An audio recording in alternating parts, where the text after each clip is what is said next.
বিসমিল্লাহির রহমানির রহিম।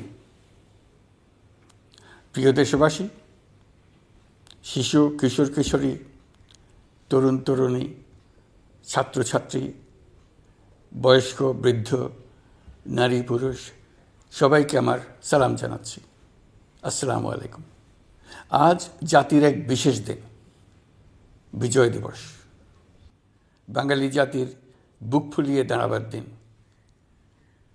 পাকিস্তানি হানাদার বাহিনীর অনেক অস্ত্রকে অগ্রাহ্য করে খালি হাতে রুখে দাঁড়িয়ে সম্মুখ সমরে লড়াই করে নিজেদের জন্য একটি স্বতন্ত্র রাষ্ট্র প্রতিষ্ঠার উৎসবের দিন।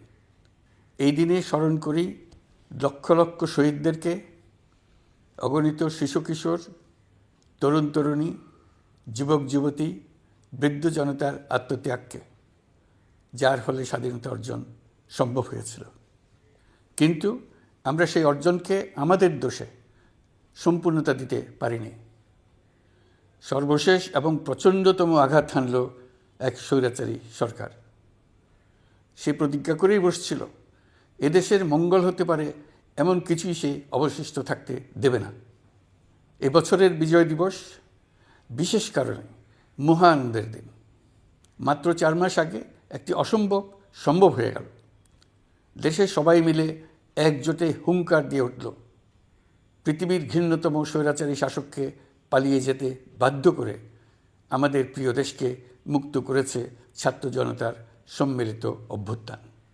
যে হাজার হাজার শহীদ এবং আহতদের আত্মত্যাগ এবং ছাত্র জনতার অটুট ঐক্যের মাধ্যমে এই গণ অভ্যুত্থান সম্ভব হলো, তাদের সবাইকে স্মরণ করি এবং আজ এবারের মহাবিজয়ের দিনে সমগ্র জাতির পক্ষ থেকে তাদের প্রতি সশ্রদ্ধ সালাম জানাই। নাগরিক অধিকার ও মর্যাদা নিশ্চিতের জন্য, গণতন্ত্রের জন্য একটি বৈষম্যহীন দেশ গড়ার তাগিদে ছাত্র জনতা স্বৈরাচারের রক্তচক্ষুকে উপেক্ষা করে রক্ত দিয়ে 4 মাস আগে নতুন বাংলাদেশ গড়ার জন্য যে ঐক্য গড়ে তুলেছিল, সে ঐক্য এখনও পাথরের মতো মজবুত আছে। মাত্র কয়েকদিন আগে জাতি আবার গর্জে উঠে সমগ্র পৃথিবীকে সে কথা জানিয়ে দিয়েছে। যখন পরাজিত শক্তি নড়ে চড়ে ওঠার চেষ্টা করছিল, সকল রাজনৈতিক দলের এবং সকল ধর্মের শীর্ষ ব্যক্তিদের এবং ছাত্রদের সমাবেশের মাধ্যমে এক কণ্ঠে সজোরে ঘোষণা দিয়েছিল, আমরা যে নিরেট ঐক্যের মাধ্যমে অভ্যুত্থান করেছি, সে ঐক্য আরও জোরদার হয়েছে। 4 মাসের ব্যবধানে আমাদের ঐক্য কোথাও শিথিল হয়নি। নতুন বাংলাদেশ গড়ার সংকল্পে আমরা অটুট আছি। বহির্বিশ্বে চাতুর্যপূর্ণ প্রচারণা দিয়ে যারা আমাদের মধ্যে দূরত্ব সৃষ্টির চেষ্টা করছে, তারা দূরত্ব সৃষ্টি তো করতে পারেইনি, বরং সারা জাতিকে সগৌরবে উচ্চকণ্ঠে তার ঐক্যকে পৃথিবীর সামনে তুলে ধরতে উজ্জীবিত করেছে। পরাজিত শক্তি তাদের পরাজয় কিছুতেই মেনে নিতে পারছে না। তারা প্রতিদিন দেশের ভেতরে এবং বাইরে থেকে জনতার অভ্যুত্থানকে ব্যর্থ করার জন্য বিপুল অর্থ ব্যয়ে নানা ভঙ্গিতে তাদের চেষ্টা চালিয়ে যাচ্ছে। পাচার করা হাজার হাজার কোটি টাকা তাদের আয়ত্তে রয়েছে। তাদের সুবিধাভোগীরা সর্বত্র ছড়িয়ে আছে। আমাদের ঐক্য অটুট থাকলে তারা আমাদেরকে আমাদের লক্ষ্য অর্জন থেকে ব্যর্থ করতে পারবে না। সজাগ থাকুন, নিজের লক্ষ্যকে জাতির লক্ষ্যের সঙ্গে একীভূত করুন। পৃথিবীর কোনো শক্তিই আমাদেরকে আমাদের লক্ষ্য অর্জন থেকে বিচ্যুত করতে পারবে না। আমি দেশের গণমাধ্যম কর্মী ও জনগণের প্রতি আহ্বান জানাই, বিশ্বের কাছে দেশের প্রকৃত চিত্র তুলে ধরুন। অপপ্রচারের বিরুদ্ধে সত্যই হোক আমাদের হাতিয়ার। জাতির এই নিরেট ঐক্য এই বছরের বিজয় দিবসকে স্মরণীয় করে রাখবে, ইতিহাসের অনন্য স্থানে প্রতিষ্ঠিত করে রাখবে। এই ঐতিহাসিক অর্জনের জন্য দলমত নির্বিশেষে দেশের সকল তরুণ তরুণী, যুবক যুবতী, বৃদ্ধ বৃদ্ধা সবাইকে আমার অভিনন্দন জানাচ্ছি। এই ঐক্যের জোরে আমরা আমাদের সকল সমস্যার দ্রুত সমাধান নিশ্চিত করতে পারব। এই বিজয় মাসে আমাদের গণ অভ্যুত্থানকে অভিনন্দন জানাবার জন্য, আমাদের বিজয় দিবসে যোগ দেবার জন্য ঢাকায় এসছেন পূর্ব তিমুরের রাষ্ট্রপতি, নোবেল শান্তি পুরস্কার বিজয়ী প্রেসিডেন্ট হোসে রামোস হর্তা। তিনি তার দেশের মুক্তিযুদ্ধে নেতৃত্ব দিয়েছেন। আমাদের দেশের মুক্তিযুদ্ধ তাকে অনুপ্রাণিত করেছিল। 2002 সালে পূর্ব তিমুর স্বাধীন রাষ্ট্র হিসেবে প্রতিষ্ঠিত হয়। আমাদের জাতীয় উৎসবে শরীক হওয়ার জন্য জাতির পক্ষ থেকে তাকে আমরা স্বাগত জানাচ্ছি। কয়েকদিন আগে ইউরোপীয় ইউনিয়নের ১৯ জন রাষ্ট্রদূতের সঙ্গে আমার বৈঠক হয়েছে। এই প্রথমবারের মতো ইউরোপিয়ান ইউনিয়নের প্রায় সকল দেশের রাষ্ট্রদূতগণ একসঙ্গে ঢাকায় এসে সরকারের সঙ্গে বৈঠক করলেন। এই দেশগুলোর বেশিরভাগ দূতাবাস দিল্লিতে। তারা অনেকেই আগে কোনো দিন ঢাকায় আসেনও নি। এটি একটি ঐতিহাসিক ঘটনা। একত্রে ঢাকায় আসলেন শুধু এই বার্তা দেওয়ার জন্য যে ইউরোপীয় ইউনিয়ন বাংলাদেশকে সর্বোচ্চ সমর্থন ও সহযোগিতা দেওয়ার জন্য প্রস্তুত। অন্তর্বর্তীকালীন সরকারের সংস্কার উদ্যোগ এবং গণতান্ত্রিক পদ্ধতিতে নির্বাচনের প্রক্রিয়ার কথা আমি তাদেরকে জানিয়েছি। সেটিতে তারা পূর্ণ সমর্থন জানিয়েছেন এবং সরকারকে সর্বোচ্চ সহযোগিতা করবেন বলে জানিয়েছেন। বাংলাদেশের বিরুদ্ধে অপপ্রচার এবং ভুল তথ্য প্রচারের বিষয়েও আমি ইউরোপীয় ইউনিয়নের কূটনীতিকদের জানিয়েছি। ইউরোপীয় দেশগুলোর মধ্যে যাদের ভিসা অফিস নয়াদিল্লিতে আছে তাদেরকে ঢাকা বা অন্য কোনো প্রতিবেশী দেশে ভিসা অফিস নিয়ে আসার জন্য আমি অনুরোধ করেছি। আমি বলেছি, ইউরোপীয় দেশগুলোর বিশ্ববিদ্যালয়ে ভর্তির জন্য অনেক বাংলাদেশি শিক্ষার্থীর ভিসা পেতে সমস্যা হয়। তারা যদি ভিসা সেন্টার ঢাকায় নিয়ে আসেন তাহলে আমাদের ছেলে মেয়েদের ভোগান্তি কমে যাবে। এছাড়া অর্থনৈতিক ও সামাজিক ক্ষেত্রে তাদের সহযোগিতার মাত্রা বাড়ানোর বিষয়ে আমি আলাপ করেছি। বিশ্বব্যাংক সহ অন্যান্য সকল দাতা প্রতিষ্ঠানসমূহের কাছে আমাদের অর্থনীতির ভবিষ্যৎ সম্বন্ধে আস্থা প্রতিষ্ঠিত করতে অন্তর্বর্তীকালীন সরকার সক্ষম হয়েছে। তারা নতুন উদ্যোগে এবং নতুন উৎসাহে আমাদের সঙ্গে নতুন আর্থিক সম্পর্ক গড়ে তুলতে এগিয়ে এসছে।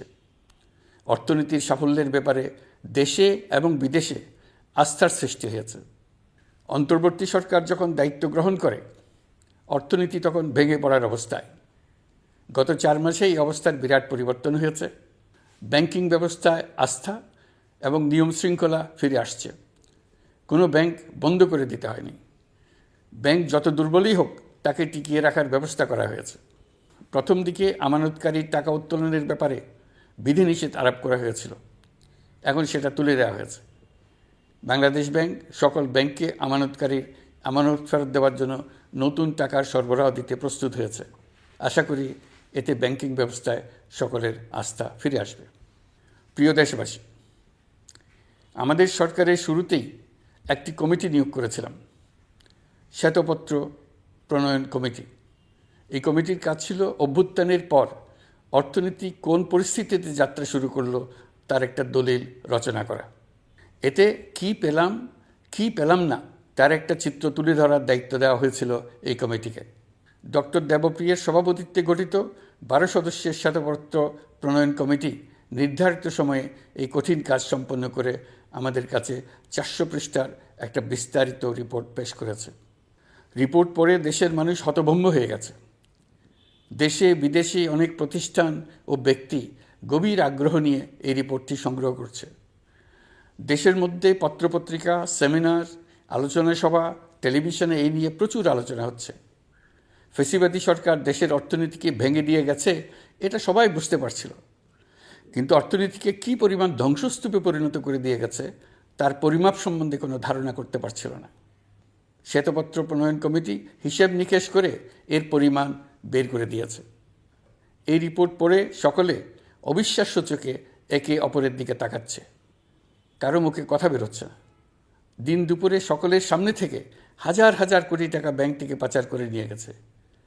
কেউ বলার ছিল না, কেউ দেখার ছিল না। যারা নিয়ে গেছে তাদেরকে কেউ বাধা দেয়নি, বরং সর্বস্তরে সবাই আগ্রহ সহকারে তাদের সঙ্গে সহযোগিতা করেছে। কারণ তারা সব আপন লোক। বিশাল বিশাল প্রকল্প নেওয়া হয়েছে ঋণের টাকায়। এসব প্রকল্পের মোড়কে বিশাল বিশাল অর্থ লুটপাট করেছে। প্রকৃত ব্যয়ের চাইতে কত বেশি ব্যয় ধরে কাদের হাতে টাকাটা পাচার করে দেওয়া হয়েছে তাও এই প্রতিবেদনে তুলে ধরা হয়েছে। শ্বেতপত্র প্রণয়ন কমিটি তাদের প্রতিবেদনে তুলে ধরেছে যে বার্ষিক উন্নয়ন ব্যয়ের প্রায় অর্ধেক টাকায় লুটপাট হয়েছে। দেশে এমন ধরনের পোষ্যতোষী পুঁজিবাদ তৈরি করা হয়েছিল যার সুবিধাভোগী ছিল স্বৈরাচার ও তার সহযোগীরা। প্রতিবেদনে উল্লেখ করা হয়েছে যে নির্দিষ্ট কিছু গোষ্ঠীকে সুবিধা দিতে যে পরিমাণ কর ছাড় দেওয়া হয়েছে সেটা অর্ধেকে নামিয়ে আনা গেলে দেশের শিক্ষা বাজেট দ্বিগুণ, স্বাস্থ্য বাজেট 3 গুণ করা সম্ভব ছিল। পাচার করা এই টাকা আপনাদেরই টাকা। তারা প্রকাশ্যে আপনাদের কষ্টার্জিত টাকা লুট করে বিদেশে ভোগবিলাসে ব্যয় করছে। সম্প্রতি গার্ডিয়ান পত্রিকাতেও পাচার করা টাকায় গড়ে তোলা সম্পদের পাহাড় নিয়ে একটা সচিত্র প্রতিবেদন প্রকাশিত হয়েছে। পাচার করা এই সীমাহীন অর্থ এখন আবার দেশে গোলযোগ সৃষ্টি করে তারা এদেশে ফিরে আসার সুযোগ সৃষ্টির কাজে ব্যয় করছে।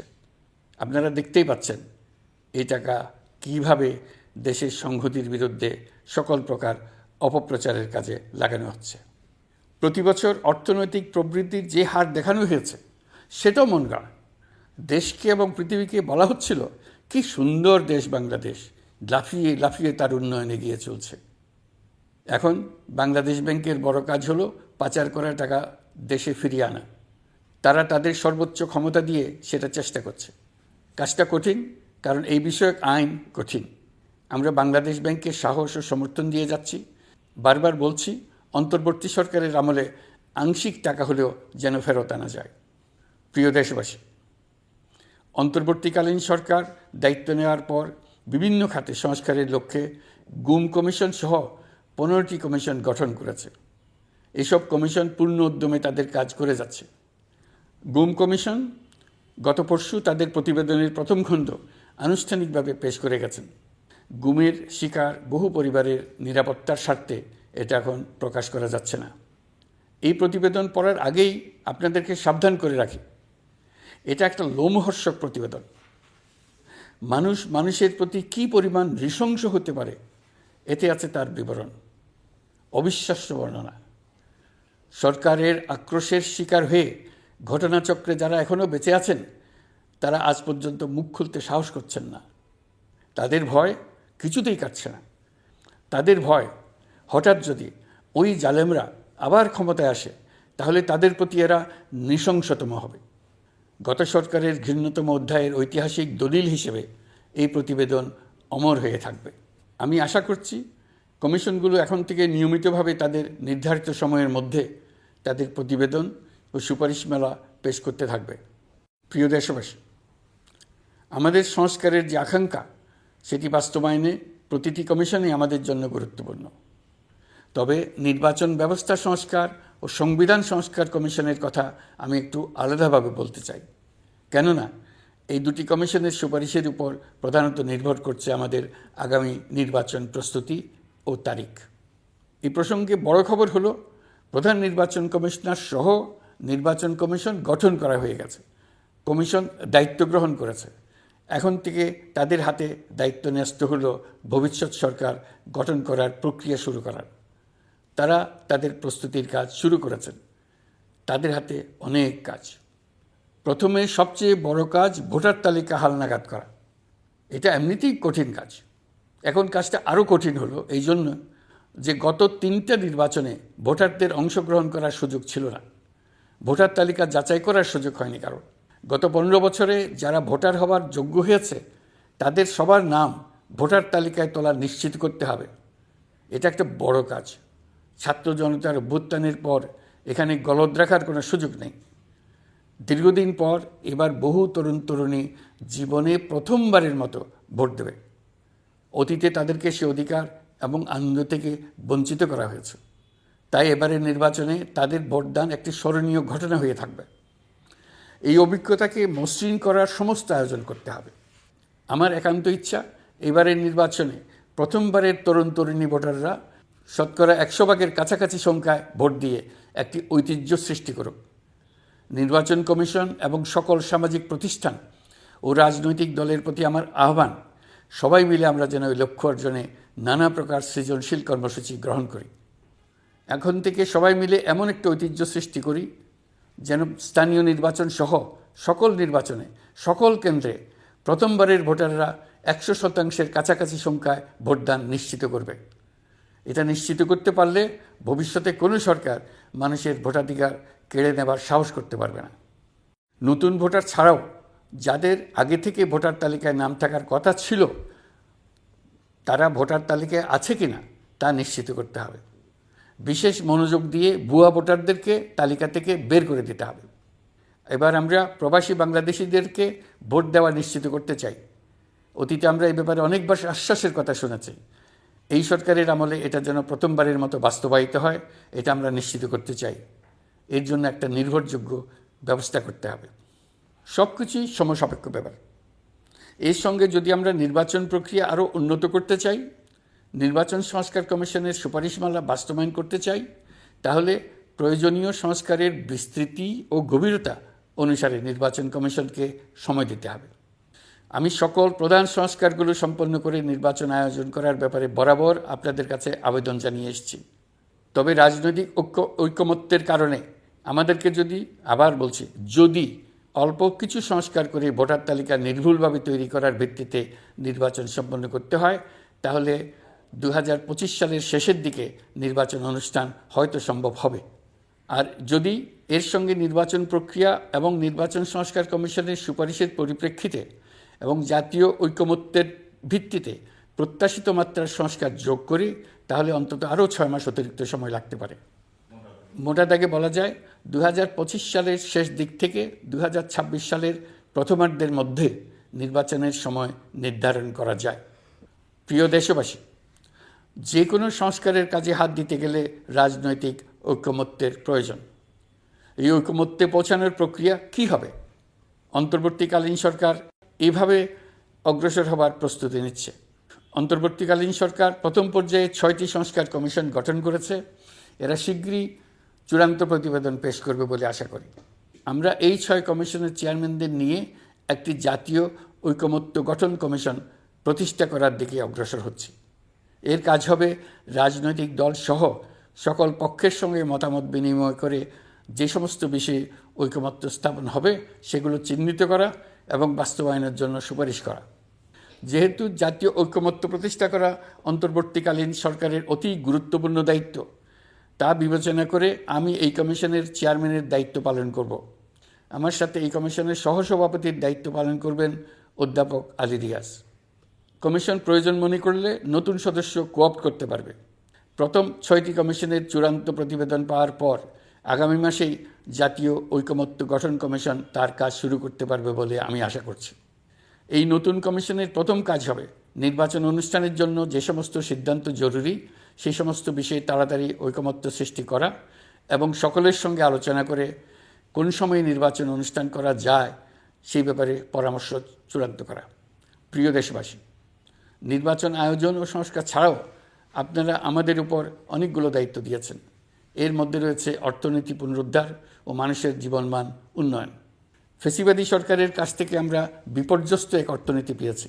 আমাদের বৈদেশিক রিজার্ভ তলানিতে গিয়ে থেকেছিল। 2024 সালের নভেম্বরে রপ্তানি আয়ের পরিমাণ ছিল $4.12 বিলিয়ন, যা আগের মাসের তুলনায় 15.63% বেশি। সামগ্রিকভাবে 2024 সালের জুলাই-নভেম্বর সময়কালে রপ্তানি $16.11 বিলিয়ন পৌঁছেছে। গত বছর একই সময়ে রপ্তানি আয় ছিল $14.34 বিলিয়ন। বছরের হিসাবে এই প্রান্তিকে রপ্তানি আয়ের প্রবৃদ্ধি 12.34%। বৈদেশিক মুদ্রার রিজার্ভ $19 বিলিয়ন পৌঁছেছে। এসবের মাধ্যমে আমাদের অর্থনীতি ঘুরে দাঁড়াতে শুরু করেছে, পরিস্থিতির উন্নতি হচ্ছে। গার্মেন্টস শ্রমিক ভাই বোনেরা বাংলাদেশের অর্থনীতির অন্যতম চালিকা শক্তি। তাদের বার্ষিক মজুরি 9% বাড়ানোর সিদ্ধান্ত হয়েছে। মূল্যস্ফীতির বিষয়টি বিবেচনা করে শ্রমিক ইউনিয়ন মালিক পক্ষের সঙ্গে আলোচনার ভিত্তিতে এটি নির্ধারণ করা হয়েছে। মূল্যস্ফীতি নিয়ন্ত্রণে সরকার আন্তরিকভাবে কাজ করছে, স্বীকার করতে দ্বিধা নেই। এক্ষেত্রে কাঙ্ক্ষিত সাফল্য আমরা এখনও পাইনি, তবে আমার বিশ্বাস মূল্যস্ফীতি শিগগিরই কমে আসবে। গত কয়েক মাসে বাজারে কিছু পণ্যের দাম বেড়েছে। আমরা সরবরাহ বাড়িয়ে, আমদানিতে শুল্ক ছাড় দিয়ে, মধ্যস্বত্বভোগীদের দৌরাত্ম্য কমিয়ে এবং বাজার তদারকির মধ্য দিয়ে জিনিসপত্রের দাম কমিয়ে আনার চেষ্টা করছি। পরিবহন খাতে চাঁদাবাজি এখনও পুরোপুরি বন্ধ করা যায়নি। এটা সম্ভব হলে আমরা আশা করি জিনিসপত্রের দাম আরও কমে আসবে। আমরা আপনাদের কষ্টে সমব্যথী, তবে আমরা জানি সরকারের কাজ কেবল সমবেদনা জানানো নয়। আমরা আপনাদের কষ্ট কমিয়ে আনতে সকল রকম চেষ্টা চালিয়ে যাচ্ছি। আসন্ন রমজানে দ্রব্যমূল্য সহনীয় রাখতে আমরা সবার সহযোগিতা চাই। আমরা ইতিমধ্যে ব্যবসায়ীদের সঙ্গে কথা বলেছি। তারা আমাদের কাছে ওয়াদা করেছে বাজারে পণ্য সরবরাহে কোনো সংকট হবে না। অতিরিক্ত মুনাফার লোভে যদি কেউ কৃত্রিম কোনো সংকট সৃষ্টির চেষ্টা করে আমরা তাকে কঠোর হাতে দমন করব। বাজার সিন্ডিকেটের দৌরাত্ম্য বন্ধ করতে বিকল্প কৃষি বাজার চালু করার লক্ষ্যে আমরা কাজ করে যাচ্ছি। প্রিয় দেশবাসী, হত্যাযজ্ঞের সাথে জড়িত পতিত স্বৈরশাসক ও তার দোসরদের বিচার কার্যক্রম এগিয়ে চলছে। এই জন্য আন্তর্জাতিক অপরাধ ট্রাইব্যুনাল আইন সংশোধন করা হয়েছে। বিচার প্রক্রিয়ার স্বচ্ছতা নিশ্চিত করার জন্য আসামিদের বিদেশি আইনজীবী নিয়োগের সুযোগ দেওয়া হয়েছে। আত্মপক্ষ সমর্থনের সব ধরনের সুযোগ তারা পাবেন। বিচার প্রক্রিয়া সাংবাদিক, মানবাধিকার কর্মী ও অন্যান্য পর্যবেক্ষকদের জন্য উন্মুক্ত রাখা হয়েছে। বিচারের যে কোনো অংশ চাইলে যে কেউ রেকর্ড করার সুযোগ পাবেন। আইসিসি প্রসিকিউটর করিম খান সম্প্রতি আমার সাথে দেখা করেছেন। তিনি আইসিটি প্রসিকিউটর এবং অন্যান্য কর্মীদের প্রশিক্ষণ দিতে সম্মত হয়েছেন এবং আইসিটিকে আন্তর্জাতিক মানে উন্নীত করার সহায়তা দিতে প্রতিশ্রুতি দিয়েছেন। আলাদাভাবে আমরা গণহত্যাকারীদের বিরুদ্ধে আন্তর্জাতিক অপরাধ আদালতে মানবতা বিরোধী অপরাধের মামলা করব বলে তাকে জানিয়েছি। প্রিয় দেশবাসী, জুলাই বিপ্লবে বাংলাদেশের ছাত্র, শ্রমিক, জনতা মিলে যে অসাধ্য সাধন করেছে তার অন্যতম শক্তিশালী ভূমিকায় ছিল এদেশের নারীরা। ফেসিবাদী শক্তির প্রাণঘাতী অস্ত্রের সামনে হিমালয়ের মতো দাঁড়িয়েছিল আমাদের মেয়েরা। স্কুল, কলেজ, বিশ্ববিদ্যালয়ের ছাত্রী, শিক্ষক, অভিভাবক, চাকরিজীবী, শ্রমজীবী, সকল পেশার, সকল বয়সের নারীরা এই আন্দোলনে বিরাট ভূমিকা রেখেছে। এবছর বেগম রোকেয়া দিবসে দেশজুড়ে আন্দোলনে নারীদের আত্মত্যাগ ও ভূমিকার বিষয়ে বড় আকারে আলোচনা হয়েছে। ওই দিন জুলাই কন্যারাও ঘোষণা দিয়েছে তারা তাদের কথা কাউকে ভুলে যেতে দেবে না। অন্তর্বর্তীকালীন সরকার নারী অধিকার রক্ষায় নারী বিষয়ক সংস্কার কমিশন করেছে। শিগগিরই তারা তাদের রিপোর্ট দেবে। জুলাই কন্যারা ঘোষণা দিয়েছে প্রতি বছর 10 ডিসেম্বর তারিখে নির্ধারিত সময়ে সারা দেশে সকল পরিবারের নারী, শিশু, কিশোরী, তরুণী, মহিলা, বৃদ্ধা একসঙ্গে নিজ নিজ নির্ধারিত স্থানে, সেটা উঠান হোক, বাড়ির সামনে রাস্তায় হোক, সমাবেশ করে দেশের অর্ধেকাংশ মানুষের অস্তিত্বের কথা সারা জাতিকে স্মরণ করিয়ে দেবে, তাদের আশা আকাঙ্ক্ষার কথা জানিয়ে দেবে। যেই তরুণীরা জুলাই আন্দোলনে সামনের সারিতে থাকলো তারা নতুন বাংলাদেশ গড়ার প্রত্যয় থেকে আর কোনো দিন সরে যাবে না। তারা শুধু নতুন বাংলাদেশ নয়, নতুন এক পৃথিবী গড়ে তোলার মহাকর্মযজ্ঞে বাংলাদেশের সকল বয়সের নারীদের সঙ্গে নিয়ে নেতৃত্ব দেবে। সবশেষে এই বিজয়ের মাসে আমি বাংলাদেশের দল, মত, জাতি, ধর্ম, বর্ণ, বয়স নির্বিশেষে সবাইকে ঐক্যবদ্ধ থাকার আহ্বান জানাচ্ছি। শক্তিশালী স্বৈরাচারী সরকারকে জাতীয় ঐক্যের মাধ্যমেই আমরা হটাতে পেরেছি। তারা এখনও সর্বশক্তি দিয়ে জাতিকে বিভক্ত করার চেষ্টা চালিয়ে যাচ্ছে। সাম্প্রদায়িক রাজনীতির মাধ্যমে জাতীয় ঐক্যকে নস্যাৎ করতে চাচ্ছে, একের প্রতি অন্যের বিষ উগড়ে দিতে চাচ্ছে। তাদের এই হীন প্রচেষ্টাকে কোনোভাবেই সফল হতে দেবেন না। প্রিয় দেশবাসী, এটা আমাদের বিজয়ের মাস। 16 ডিসেম্বরে যুদ্ধ জয় করে পৃথিবীর বুকে বাঙালি জাতির একটা স্বাধীন রাষ্ট্র প্রতিষ্ঠার মাস, শত্রুকে চূড়ান্তভাবে পরাজিত করার মাস, নিজের শক্তিকে আবিষ্কার করার মাস। এই বিজয়ের মাসে আমরা সকল প্রস্তুতি নিয়ে দৃঢ় পদক্ষেপে নতুন বাংলাদেশ গড়ার যাত্রা শুরু করলাম। এই যাত্রা শুভ হোক, গন্তব্যে পৌঁছানো নিশ্চিত ও আনন্দদায়ক হোক।